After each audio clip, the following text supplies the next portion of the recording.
Olá galera, Ícone Nerd mais uma vez. Você sabe de quem é este símbolo? Para um kryptoniano, ele simboliza a esperança, mas também um símbolo da casa de El. Para um humano, lembra um S.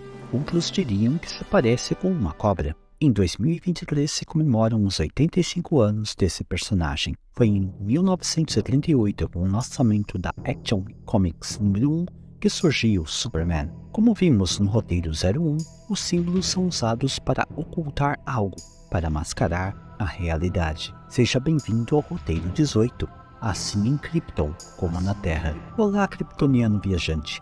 Você não veio de Krypton, mas isso pouco importa. Quase todo mês uma nova tecnologia surge, e por isso a vida das pessoas vai mudando pouco a pouco. Por isso podemos dizer que o mundo mudou. Uma prova disso é a inteligência artificial, que no final do ano passado, em 2022, o ChatGPT ganhou notoriedade. Um outro feito tecnológico que também chamou atenção foi o útero artificial. Algumas pessoas dirão que isso não é um avanço, mas sim um retrocesso. Controvérsia essa parte, ou você se adapta ou acaba sendo extinto. Você lembra o que aconteceu com os dinossauros, não é? Para algumas pessoas, isso é a prova cabal de que abrimos mais uma porta para o abismo. Com o útero artificial, a raça dos homens poderá continuar sem a necessidade das mulheres. Isso sem contar que os robôs sexuais estão em desenvolvimento. E note, robôs tanto para homens quanto para mulheres. Você acha isso preocupante?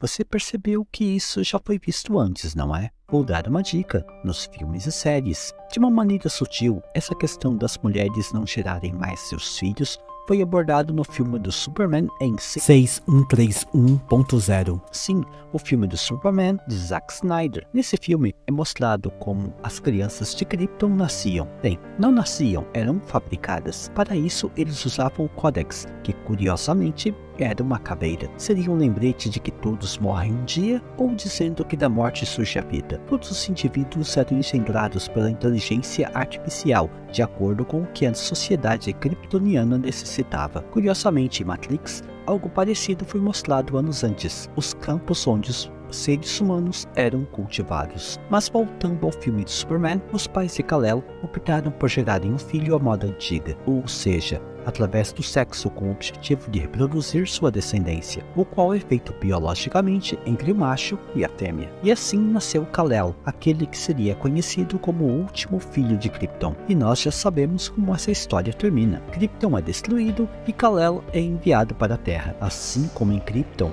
agora assim na Terra. Como foi dito, isso também foi mostrado numa série. Já ouviu falar de The Orville? Caso você tenha uma forma de pensar ao estilo woke, não assista. Você sabe o que esse woke significa? Tudo bem, a gente nunca sabe de tudo, não é mesmo? The Orville é um seriado politicamente incorreto e justamente por isso possui um humor do tipo ácido. Sua estreia aconteceu na data 9171.0. Na primeira temporada, em seu terceiro episódio, que foi exibido em 9172.1, somos inseridos em uma trama, onde se descobre que a filha de um dos tripulantes deveria ser transformada em um filho através de uma cirurgia. Qual o motivo? Simples, em seu planeta natal não existem fêmeas, é uma sociedade totalmente feita de machos. E quando falo isso, que fique implícito que o casamento entre eles também existe, mas é de macho com macho. Pois é, são alienígenas. Sim, também tem um planeta onde as mulheres é quem mandam. Ficou curioso?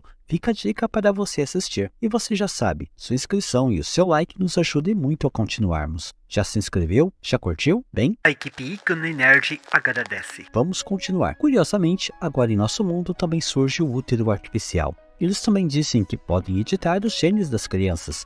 Olhos azuis ou verdes, loiros ou ruivos, cabelo liso ou ondulado, mais altos, mais fortes, mais inteligentes? E onde essa edição genética irá parar? E contam ainda com a capacidade de produzirem 30 mil bebês ao ano. Pense um pouco, países como a Coreia, Japão e até a China, que possuem um grave problema pelo envelhecimento de sua população e que também passam pelo problema da baixa taxa de natalidade, o que acha que eles poderiam fazer? Normalizar a sociedade para que os homens e mulheres resolvessem essa situação? Ou será que é mais fácil usar a tecnologia do útero artificial e assim resolver esse problema populacional. Bem, essa invenção poderá mudar o mundo. Temos que concordar, é um feito impressionante. Claro que perguntar não ofende, não é mesmo? Quantos testes mal sucedidos foram feitos antes de eles terem atingido esse grau tecnológico? Quantos fetos de crianças foram descartados antes de atingirem seus objetivos? Há quanto tempo essa pesquisa tecnológica está sendo desenvolvida? E o que acontecerá com os homens que se auto-intitulam Red Pill, Black Pill, Golden Pill,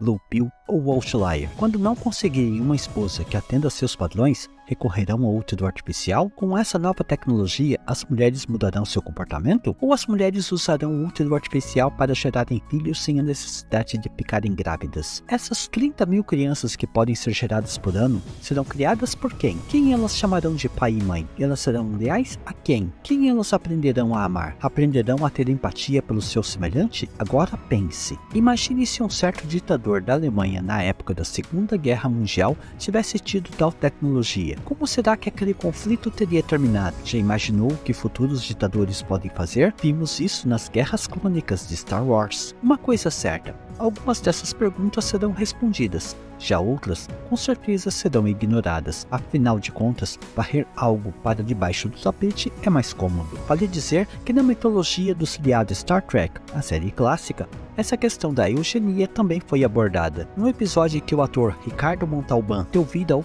tirano Khan. Khan foi um tirano déspota na Terra, sendo responsável pela morte de milhares de pessoas. Khan foi um personagem tão marcante que depois ele apareceu no filme Star Trek 2, A Ira de Khan. Tal filme teve sua estreia em 6820.4. Bem, caso você não tenha assistido, considere como mais uma dica. De qualquer forma, como Galadriel sempre faz questão de lembrar, o mundo mudou e você nem notou. Como o sapo na água, mergulhado, sem notar o fogo que a água aquecia, foi assim que ficou paralisado e nem percebeu que aos poucos morria. Fim de transmissão.